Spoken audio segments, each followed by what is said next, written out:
Hello and welcome to another episode of the AgNext Podcast, where we're always excited to tell you what's next from AgNext.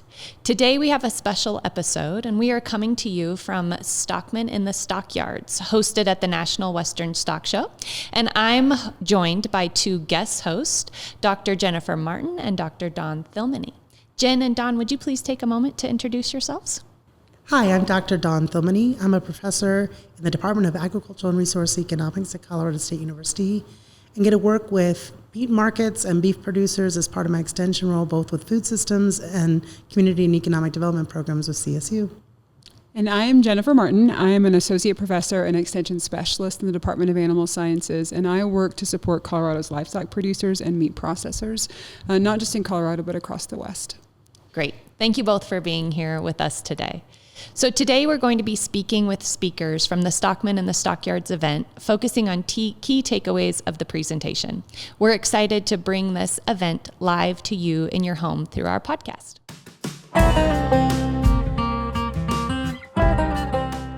We are here at Stockmen in the Stockyards, and I'm joined here by Dr. Tyler Cozzens, who is the Director and Agricultural Economist, Livestock Marketing Information Center. Tyler, can you take a moment and introduce yourself? Sure. Thank you for having me here and be a part of this discussion.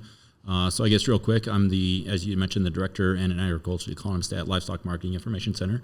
We're based in the greater Denver area, and we are part of Colorado State University Extension Services, and we have a national scope in the work that we do. And so we work with a host of land-grant universities, producer groups, and also USDA agencies to support their mission, their work, providing data analysis and just market outlook and just market discussion in general.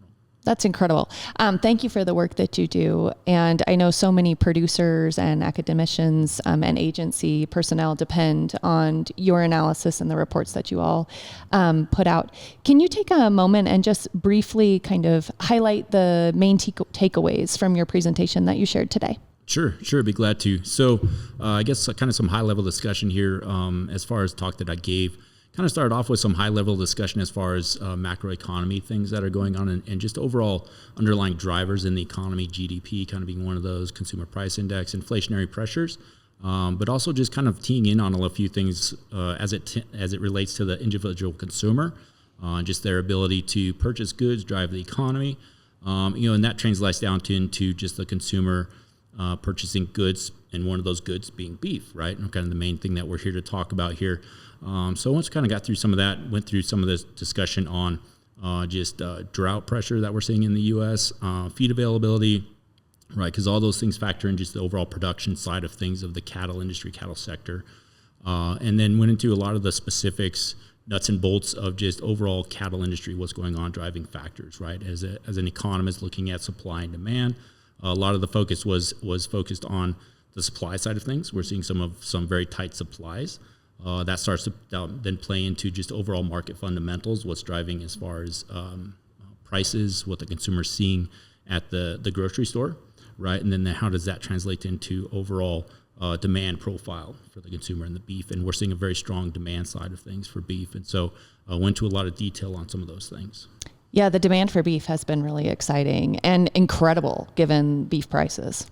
Yes, yeah. I think that's sort of somewhat of an understatement when you kind of say that. And so it's there's a lot of factors at play. Mm-hmm. But I think what we're seeing is that we have a consumer base that wants to eat beef. Yeah. They come back to the store or the meat case looking for beef because they know the product they're getting, the quality they're getting, and from an economic standpoint, the utility, right? The happiness that they're getting to meet their demand profile.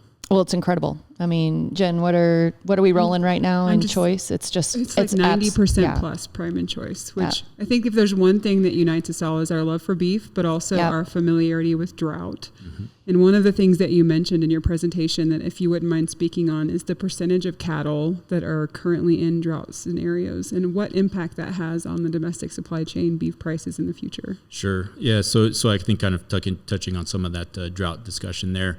Right, so if we kind of look at drought, right, we're looking at some of those areas where we're kind of seeing a lot of the drought now is kind of the southwest U.S., southern part of the U.S., kind of looking at kind of Texas, Oklahoma, maybe southern part of Kansas is where some of those areas were really kind of honed in on. And so kind of talking about that from a specific cattle standpoint, right? But we also have to think about that from a feed standpoint too, right? And that's kind of why I bring up some of that discussion is just overall feed availability for just the cattle sector, right? Because that then starts to impact the overall feed availability, cost of production for the cattle sector, right? And that's then plays into just the overall economics and just the viability of the producers moving forward.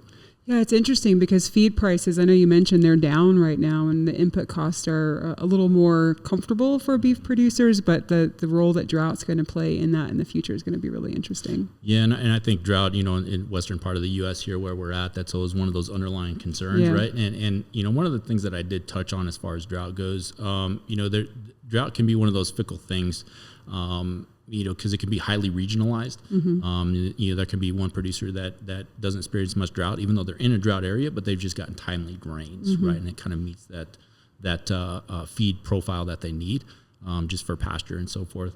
But if you think longer term, right, a lot of the things that I talked about as far as just outlook for drought and that drought picture is still seeing some drought pressure there. Kind of in those same areas, Southwest U.S., a little bit of the Corn Belt actually. And so kind of looking at those areas as far as potential feed implications as we go into 2026 specifically is what I'm thinking here. And so that then factors into just overall feed costs. Because right now, as you mentioned, we're seeing some arguably some low feed costs that we've seen in quite a while here. And so it's definitely boding well from the profitability side for the individual producer. Absolutely. My dad always said that we don't have a rain problem, we have a rain distribution problem. So that really speaks to me and brings back some memories from growing up producing cattle in the plains. That's actually a really good way to put it. I'd never heard it that way. That's really good. You give him credit for that one. Oh, I'm going to use that. So. There you go. And Tyler, do you think that drought is limiting that herd to rebuild, or are we starting to see that cow herd begin to rebuild itself? Yeah, so I think one of those, drought is one of those things that we're definitely looking from a rebuilding standpoint as far as inventory levels go. But one of the things I talked about quite a bit in my talk was just the upcoming cattle report that we're going to get from USDA's National Agricultural Statistics Service at the end of the month. It's one of those key reports. We only get it once a year, right? So it tells us a lot of what's going on as far as just inventory levels, but specifically it shows us what's going on as far as state level inventory levels. And one of the things I honed in on quite a bit was beef cow numbers, right? That's that breeding herd that we're really keen to see what's going on there. And so, kind of tying that in with some of this drought discussion, right? Droughts can be highly regionalized. So I think it's going to be, if we're going to see some expansion, it's going to be in different parts of the U.S. probably where we haven't seen as much drought over the last couple of years. So some of the areas that I'll be looking to see if we've seen any larger beef cow numbers will probably be the northern plains. We've seen some drought here the last couple of years, kind of in Nebraska, Kansas. So I'm curious to see what's going to happen in those areas there, if we'll see any numbers increase there or decrease. And Texas is always one of those larger ones because they're just a large state with a lot of inventory. So watching those states specifically is what I'll be looking at. Amazing. The other thing that I thought was interesting in your talk today was the discussion around cattle being on feed longer for the cattle feeder. Really interesting when we're thinking about total cow herd size and the supply challenges. But what's driving that for the cattle feeder? Why are they keeping cattle on feed longer, and what are we averaging right now, days on feed? Sure. So I guess kind of to start off with some of that discussion, some of the things I talked about is I would say part of the reason we're seeing cattle on feed for a longer number of days, I would argue as an economist, right, some of that is tied to the cost side, right? So you are seeing lower feed costs, specifically price for corn, right? Now we argue that corn side of it is one of those things that I'm watching very closely, right? Because seeing corn prices below $5, kind of around that $4 to $4.50 price range, and expectation in 2026 to see that corn price still stay low, right? So we saw a huge corn crop in 25, likely see another one in 2026. So that bodes well for the overall producer, and so that I think that gives them flexibility to keep these cattle on feed a little bit longer. just having lower feed costs, right? So one of the things I touched on is, well, what if we see corn prices go north of $5? That might change some of that discussion as far as just the number of days that cattle are staying on feed. But, I brought up a few charts as far as cattle on feed over 120 days, 150 days, and 180 days, right? All well above a year ago, 5-year average, right? So this is a trend that's been in line, been occurring for the last 1 to 2 years. So it's not something that is new. But it's definitely one of those things that what's driving a lot of this though too is lower feed costs, right? But also just the lower number of head moving through the supply chain. Okay, so having a lower number of head moving through the supply chain, but we still need the beef, right? Yep. So adding pounds. Exactly. Sure. Right? And so we're seeing that show up in just overall dressed weights too, going up, 1, 2, 3% over the last couple of years. I mean, some substantial gains in just overall carcass weights. And yield grades still staying within. Very much so. Yeah. But I think we've ranges. also seen the quality grade increase. Absolutely. Right? Like I remember post-pandemic when we were at 5 to 7% prime, we thought that was an anomaly, but now we're pushing 10% prime. And so I think we're able to produce more pounds, but also have the advantage of the longer feed time on quality grade. And that really tied in well to your earlier comments at the beginning of your presentation on consumers want high quality beef. And so they're making perhaps decisions around quantity versus quality, or choosing quality over quantity. And so it makes sense when you see the consumer pressures that the cattle industry is responding. Yeah, and I think it is definitely a testament to the producer to figure out what the consumer wants, and they're delivering on that. Absolutely. Because these consumers know the eating experience that they're getting, and so they're going to come back and purchase those goods. Yeah. So one thing, we've talked a bit about the domestic supply and the cow herd and what the future is for rebuilding the cow herd. But one of the other things that's been a big topic over the past year that you spoke to was the impact of New World screwworm and the closure of the Mexico border. What are your thoughts on what the future of the next couple of years look like, and the impacts we'll continue to see? Sure. So I think as far as New World screwworm goes, right, I mean, that really no strong indications that border is going to reopen anytime soon. Definitely a lot of discussion surrounding that. There's a lot of economic questions to be had about opening it, keeping closed. But I think by and large, if we work with the assumption that it's going to stay closed, right, that means fewer number of head coming into the U.S. Because we're seeing imports of cattle coming in from Mexico to the tune of about 1 million head a year, right? So you think about just 1 million head less in our supply chain. Looking at cattle and feed data, that disproportionately impacts our southern states, Texas, Oklahoma. Right, and that's showing up in the data. We're just seeing lower relative numbers of cattle on feed compared to northern states. Think Nebraska, for example. That's probably the bigger concern. But I think we also have to keep in mind, and this goes back to my graduate study days of animal disease economic impacts, right? And that goes right into that. And so, you also have to think about potential economic impacts if we have, heaven forbid this thing, comes further north. Exactly. Yeah. And so, we think we have to think about that in mind too. So I think there's a lot of economic questions at play, but I think, from a strictly fundamental economic standpoint, it's reducing supply. It's interesting because I think we'll talk about this a bit later this afternoon at Stockmen and the Stockyards, but the global nature of the beef supply chain and how this disease that hasn't yet entered into the U.S. or this pest that hasn't yet entered in is having a very real impact on our supply chain and in the future might impact productivity, prices, and so forth. So Tyler, we ended 2025 with some disruptions, or certainly maybe not disruptions yet, but some disturbing announcements, specifically in the packing sector. And those packers have hurt for some time, economically, at least in the last year or two from a market standpoint. How do you anticipate the announced closures impacting this next cycle? And when?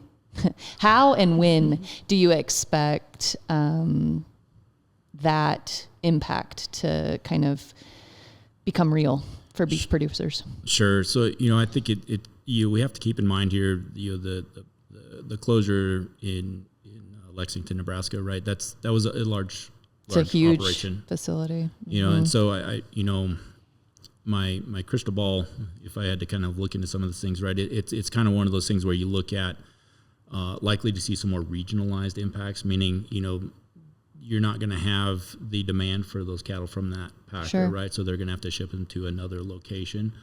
So that means then the producer bears a little bit more transportation cost. But from an overall just production, supply, capacity utilization, we were already seeing just some excess capacity as far as shackle space goes. So a lot of this is just going to be some shifting around of just overall supply flows. But I think it's just it also just goes back to just that fundamental discussion that we've had of just overall number of head supplies being tighter. And so this is just kind of one of those indications that, we not unexpected, but sort of expected. Sure. And it's very real, Yes. right? That those number of head, we rely on them in multiple instances. I think what surprised me the most about the closure was just how much that industry had already contracted by pulling out many Fridays, many Mondays of their scheduled harvest run times. And then to see a big plant like that shutter, it's concerning. The ripple effects will be interesting to watch for the next year. Yeah, and I think it's interesting because it's happening in parallel to expansion, right? Absolutely. Like it was just 18 months ago where we were talking about the largest expansion of the slaughter capacity in the past several decades, and how just 18 months later we're talking about reduction in shackle space that's necessary. And so, if you were to pull out a crystal ball and be able to predict the future, we probably could have seen this coming a couple of years ago, given the cow herd numbers. But I think it's a little less certain as to what the future looks like, because these things we're on two different paths at the same time. Tyler, is there anything else important that you'd like beef producers to know from your talk today? Sure. Yeah. So I think one of the bigger things that I touched on quite a bit was just the demand side of things. I know we talked about some of that, but some of the things that we look at is just overall prices and just per capita consumption, those relationships. Looking at the demand profile, we're seeing a very strong demand from these consumers, much stronger than I would have expected, quite honestly, in 2025. So I'm watching that with a lot of eagerness as we go into 2026. I think that's going to be, from an economic standpoint, you need that primary demand driver, and that's the consumer, right? And so that's where we're looking at all of this to see what's actually going to happen in 2026. And as we've looked at some of the tail end of 2025, the data that we have available, it held very strong. So my expectation, my hope is a lot of that continues into 2026, and we keep a lot of this demand going forward, which only supports overall prices for the producer at the farm gate there.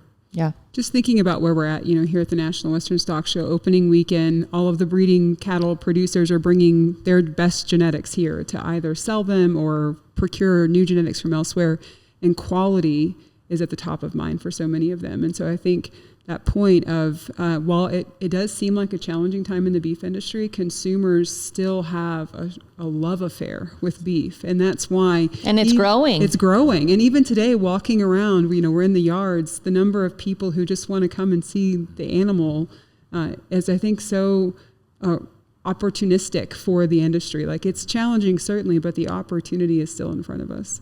Absolutely. Absolutely. Well, thank you for joining us, Tyler. Thank you to our listeners.